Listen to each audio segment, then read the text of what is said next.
자, 이번 시간에서는 뭘 배울 거냐면은 평행사변형이 되기 위한 조건이에요. 그러니까는 이런 거야. 내가 어떤 사각형을 봤어. 무슨 사각형인지 몰라. 근데 무슨 사각형인지 모르는 이 사각형을 평행사변형이라고 얘기할 수 있으려면은 어떤 조건을 갖춰야 되냐, 이런 거에 대한 문제예요. 이해됐어요? 뭔지 모르는 사각형이 평행사변형이다, 평행사변형이네 라고 내가 말할 수 있으려면은 어떤 조건을 갖추면 되는지에 대해서 배워보는 거야. 자, 5가지가 있어요. 이 5가지 중에 한 가지만 갖추게 된다면은 이거 평행사변형 맞네 라고 얘기할 수 있게 된다는 얘기예요. 뭔 말인지 이해돼요? 첫 번째부터 한번 같이 보시죠. 첫 번째는 정의에 의한 거. 당연한 얘기죠. 자, 어떤 거? 마주보는 두 대변이 평행하다. 자, 우리 지난 시간에 배운 평행사변형의 정의와 성질 기억하고 있어야 되죠. 첫 번째, 평행사변형의 정의 뭐야? 마주보는 두 대변이 평행하다가 평행사변형의 정의였어. 그러면은 성질 3가지 뭐였어요? 첫 번째,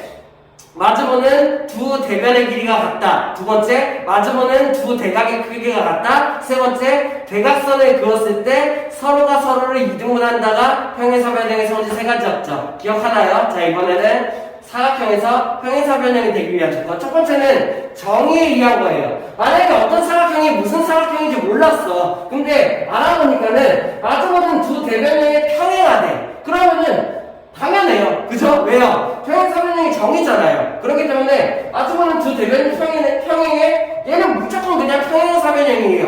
이유도 필요가 없어요. 마주보는 두 대변이 평행하면은 평행사변형이다, 이렇게 할 수 있겠나요? 자, 그 다음에 뭐냐면은 평행사변형의 성질 3가지 있죠. 이 3가지 중에 한 가지만 갖추면은 무조건 평행사변형이 돼요. 여기에 대해서는 이유를 내가 배워봐야겠죠. 첫 번째, 어떤 거? 마주보는 두 대변의 길이가 같다. 이러면은 만약에 어떤 사각형이 뭔지, 어떤 사각형인지 모르는데 변의 길이를 구해보니까는 마주보는 두 대변의 길이가 같다. 그러면은 이게 평행사변형이 맞네요 라고 내가 말할 수가 있다는 얘기예요. 됐어요? 다음 세 번째, 평행사변형의 두 번째 성질 뭐였어요? 마주보는 두 대각의 크기가 같다. 만약에 어떤 사각형이 무슨 사각형인지 몰라. 근데 각을 재봤어. 근데 마주보는 두 대각의 크기가 서로 같아. 그러면은 얘 평행사변형 맞네요 라고 얘기할 수 있다는 얘기예요. 세 번째, 네 번째죠. 평행사변형의 성질 세 번째 뭐였어? 대각선을 그었을 때 서로가 서로를 이등분한다, 이런 거. 자, 어떤 사각형이 무슨 사각형인지 모르는데 대각선을 그어봤는데 서로가 서로를 이등분해. 이러면은 평행사변형이 맞겠네요 라고 얘기할 수가 있다는 얘기예요.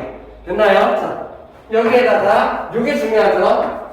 왜냐면은 여기 있는 4가지는 내가 알 수가 있던 거야. 왜? 평행사변형의 정의, 마주보는 두 대변이 평행하다. 그 다음에 평행사변형의 성질 3가지죠. 이 넷 중에 하나라도 갖추면은 내가 어떤 모르는 사각형, 이름 모르는 사각형이 평행사변형이 된다라고 얘기할 수가 있다라는 얘기예요. 자, 근데 요거는 조금 특수한 경우라서 알아줘야겠죠. 정의도 아니고 성질도 아니지만 이 조건을 갖춘다면 평행사변형이라고 말할 수가 있게 되는 거야. 그게 뭐냐면은 첫 번째 이거예요.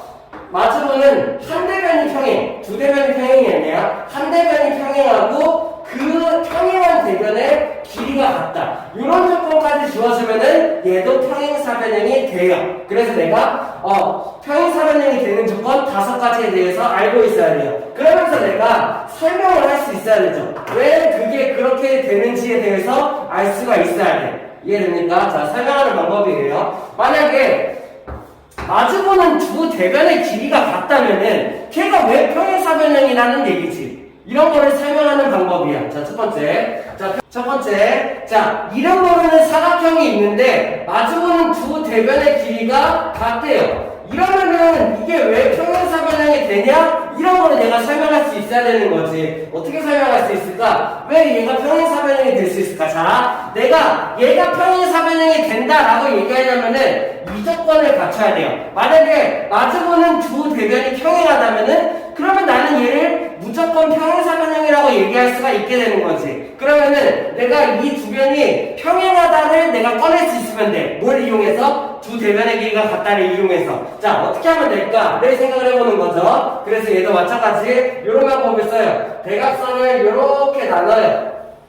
그죠? 자, 대각선을 나누면은 여기 있는 이 삼각형이랑 여기 있는 이 삼각형이 합동이 만들어져요. 무슨 합동이에요? S 합동이라고 보면 되겠네요. 이해돼요? 왜? 여기 있는 두 변의 길이가 같은 상태였고 여기 있는 가운데 있는 변이 공통변이 되니까는 여기 있는 두 삼각형이 합동인 삼각형이 만들어지게 되는 거지. 그러면 얘네들은 합동이니까는 대응 각의 크기가 같다를 내가 사용할 수 있어요. 이 각이랑 이 각이 같을 거고 여기 있는 이 각과 이 각이 같을 거야. 무슨 말인지 이해돼? 그러면은 여기 있는 이 두 각이 같으니까 난 뭘 할 수 있냐면은 잘 보니까는 여기 있는 억각 위치에 있는 각이 서로 같네요. 억각의 크기가 같으면은 두 변이 평행하다. 이거 내가 알 수 있나요? 됐어? 여기도 보니까 어때? 억각의 크기가 같죠? 억각의 크기가 같으면은 마주보는 두 대변이 평행하다. 할 수 있나요? 그러면은 마주보는 두 대변의 길이가 같은 그런 사각형은 내가 합동을 이용해서 마주보는 두 대변이 평행하다를 말할 수 있게 되니까는 얘는 결국에 평행사변형이라고 할 수가 있겠네요 가 된다는 얘기예요. 이해되나요? 자, 두 번째, 세 번째. 마주보는 두 대각의 크기가 같으면 어떻게 될까? 요 사각형에서 여기랑 여기가 각의 크기가 같은 상태야. 근데 내가 변이 평행하다를 설명할 수 있으면은 얘가 평행사변형이다 라고 얘기할 수 있다는 얘기예요. 그럼 내가 그걸 어떻게 하면 될까요? 자, 이거는 요런 방법을 쓰면 돼요. A각이랑 B각을 합치면 얼마나 나요? A 플러스 B가 180도다. 우리 이런 거 알고 있어요. 그죠? 자, 그러면 이렇게 생각하는 거야. 여기에 있는 연장선을 내가 이렇게 그었어. 연장선. 그러면 여기는 이 각이 얼마가 될까? A 플러스 B가 180인데 여기 평각이 만들어지니까 A를 제외한 여기가 B각이 만들어지겠죠.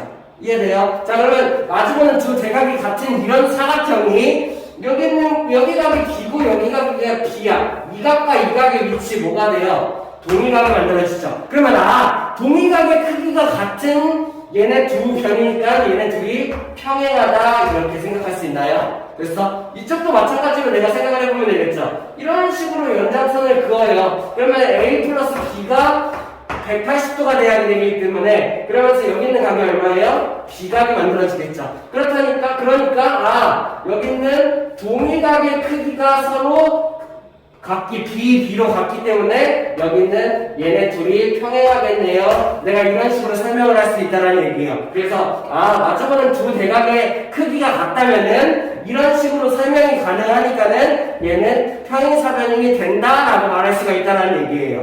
다음 여기 있는 이번엔 마주보는 두 대각선의 길이가 서로가 서로를 2등분 한다면 이런 얘기죠. 자, 그러면 나는 여기서 뭘 할 수 있냐면은 여기 있는 왼쪽에 있는 이 삼각형이랑 합동이에요. 왜죠?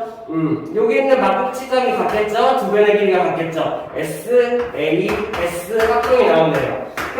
그렇게 되면 나는 뭘 할 수 있어? 얘네 둘이 합동이니까는 대응각인 요쪽이랑 요쪽 각의 크기가 같겠죠. 뭐 다른 데도 같겠지. 그러면 나는 뭘 할 수 있어? 억각의 크기가 같으니까는 얘랑 얘가 평행하겠네요. 이런 걸 알 수 있고, 마찬가지로 얘랑 얘도 막국지각의 크기가 같으니까는 SA, S 합동이 나오겠죠? 그러다 보니까는 여기 있는 이만큼의 각이랑 이만큼의 각이 같아지겠죠. 억각의 크기가 같으니까는 얘가 평행하다 이런 거를 설명할 수 있다는 얘기예요. 뭔 말인지 이해돼? 대각선을 그었을 때 서로가 서로를 2등분을 한다면은 내가 합동을 이용해서 억각이 같다를 사용해서 주변이 평행하구나 이런 거를 알 수가 있으니까는 이런 사각형이 주어지면은 얘는 평행사변형이 됩니다 라고 얘기할 수가 있다는 얘기예요. 뭔 말인지 이해되나요? 자, 다섯 번째. 이것도 내가 설명할 수 있으면 돼요. 어떤 상태냐면은 이런 거죠. 한 변이 평행하고 그리고 그 변의 길이가 같은 거야. 한 변이 평행하고 그 변의 길이가 같은 거. 그럼 내가 얘가 평행사변형이 된다라고 얘기하려면은 나머지 변도 평행하구나를 내가 설명을 할 수 있으면 돼. 자, 그걸 설명하는 방법. 한 변의 길이가 같고 그 변이 평행한 이 사각형. 내가 대각선을 이렇게 나눠보는 거죠. 그러면은 여기 있는 이 삼각형과 이 삼각형이 합동이 돼요. 왜요? 여기가 공통변이 되고 그 다음에 평행하다 보니까는 억각이 이렇게 만들어지죠. 그래서 변, 각, 변, 그리고 변, 각, 변이 만들어져서 S, A, S 합동이 만들어진다는 얘기야. 오케이? 그러면 나는 얘네들이 SAS 합동이라는 걸 알았어. 왜? 한 변의 길이가 같고 대각선을 그어보니까는 억각이 만들어져. 한 변이 평행하니까 공통변이 만들어지니까. 그러니까는 합동이 되니까는 나는 뭘 쓸 수 있어? 이쪽에 있는 대응각의 크기가 같다를 쓸 수 있고, 그러다 보니까는 이쪽에 억각을 치는 두 각의 크기가 같으므로 얘도 평행했구나를 알 수가 있는 거죠. 그래서 나머지 한 변도 평행하다를 내가 설명할 수 있기 때문에 한 변의 길이가 같고 그 변의 길이가 평행한 이 사각형도 평행사변형이 된다라고 말할 수가 있다는 얘기예요. 어때요? 할 수 있겠어요? 내가 이 단원에서 핵심은 그거예요. 어떤 사각형이 무슨 사각형인지 몰라. 그때 이 사각형이 평행사변형입니다라고 확정을 지으려면은 5가지 조건 중에 하나를 만족하면 된다가 포인트예요. 그 첫 번째가 뭐야? 정의. 마주보는 두 대변이 평행하다면은 무조건 평행사변형이 된다는 얘기죠. 두 번째, 평행사변형의 성질 첫 번째. 마주보는 두 대변의 길이가 같으면은 이렇게 설명할 수 있으니까 평행사변형이 맞습니다. 세 번째, 마주보는 두 대각의 크기가 같으면은 이렇게 설명할 수 있으니까 평행사변형이 맞습니다. 네 번째, 대각선을 그었을 때 서로가 서로를 이등분을 한다면은 이렇게 설명할 수 있으니까 평행사변형이 맞습니다. 한 변의 길이가 같고 그 변이 평행하다면은 이렇게 설명할 수 있기 때문에 평행사변형이 된다라는 거예요. 여기서 하나 주의할 거, 요거랑 비슷한 거 조심해야 돼요. 여기에는 사각형이 하나가 있는데 한 변이 평행하고 이 변의 길이가 같은 게 아니라 이 변의 길이가 같은 경우가 있어. 이런 경우는 무조건 평행사변형이 되지 않아요. 왜냐면은 사다리꼴처럼 만들어질 수도 있다라는 얘기예요. 이렇게 이해되나요? 이런 식으로 만들어질 수도 있다. 그렇기 때문에 한 변의 길이가 같고 그 변이 꼭 평행해야 돼. 그런 사각형이 평행사변형이 된다. 이걸 추가적으로 기억해 둘 수 있으면 되겠네요.